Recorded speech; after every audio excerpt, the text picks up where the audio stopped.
Good afternoon.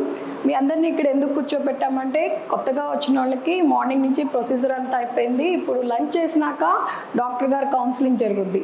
అలాగే tubal టెస్ట్లు IUI వాళ్ళు కూడా ఉన్నారు. మీకు ప్రొసీజర్ స్టార్ట్ చేసే ముందు లంచ్ చేశాక స్టార్ట్ చేస్తారు. ఇక్కడ ఫుడ్ ఎందుకు స్టార్ట్ చేసామంటే యాక్చువల్గా ఇక్కడికి వచ్చిన పేషెంట్లు చాలామంది ఈవినింగ్ వరకు ఇక్కడ ఉండాల్సి వస్తుంది. బ్లడ్ టెస్ట్లు ఇవన్నీ అయ్యేదోటికి సార్ కౌన్సిలింగ్ అయ్యేదోటికి లేట్ అవుతుంది.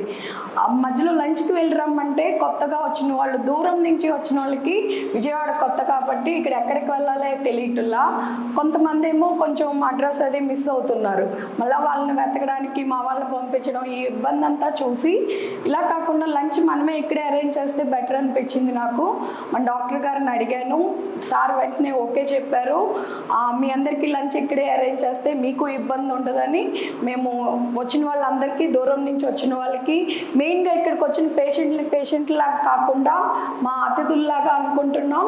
మీకు రెస్పెక్ట్ ఇచ్చి మీకు భోజనం పెడదామని ఫిక్స్ అయ్యి ఈ కార్యక్రమం స్టార్ట్ చేసాం. అలాగే మన డాక్టర్ గారు లయన్స్ క్లబ్లో మీకు ఐడియా ఉండుంటుంది, లయన్స్ క్లబ్లో RC రీజనల్ చైర్పర్సన్గా ఉన్నారు. ఇదేదో ఈ కార్యక్రమం కొంచెం లయన్స్ క్లబ్ ద్వారా సేవా కార్యక్రమాలు చాలా చేస్తుంటారు. దాంట్లో భాగంగా ఇలాగ స్టార్ట్ చేసాము. మీ అందరూ అంటే మీకు నచ్చిన మీ ఇష్టమైన ఫుడ్ ఇవ్వకపోయినా మేము ఇచ్చిన ఫుడ్నే మీకు ఇష్టంగా భావించి తీసుకుంటారని భావిస్తున్నాను. అలాగే మాకు అంజలి క్లబ్ ట్రెజరర్ అనమాట తను. మనకి ఇక్కడ ల్యాబ్ టెక్నీషియన్గా చాలా ఇయర్స్ నుంచి మాతో తను కూడా వర్క్ చేస్తూ డాక్టర్ గారు చేసే కొన్ని సేవా కార్యక్రమాల్లో పాల్గొంటున్నా. చంటి కూడా ఈ కార్యక్రమంలో మాకు ఎప్పుడు తోడుంటున్నాడు. మీ అందరికీ ఆల్ ది బెస్ట్ అండి. నెక్స్ట్ టైం మీరు అందరూ అమ్మా నాన్న అనే గుడ్ న్యూస్తో మా ముందుకు రావాలి. మీ అందరూ అమ్మా నాన్న అవుతారని ఆశిస్తున్నాను. Thank you so much. Idea ఇక చాలా మంది డాక్టర్స్ ఉన్నారు, చాలా హాస్పిటల్స్ ఉన్నాయి. ఈ వీడియోస్ చూస్తే వాళ్ళు కూడా ఇన్స్పిరేషన్ కింద తీసుకుని వచ్చిన పేషెంట్లని ఇబ్బంది పెట్టకుండా లంచ్ అరేంజ్ చేస్తారని ఈ వీడియోస్ తీస్తున్నాం. అంతే తప్ప మేమేదో ప్రచారానికి అనుకుంటారేమో, అలాంటిది ఏమీ లేదు. మీరు దీని గురించి ఏమీ అనుకో అవసరం లేదు.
Thank you.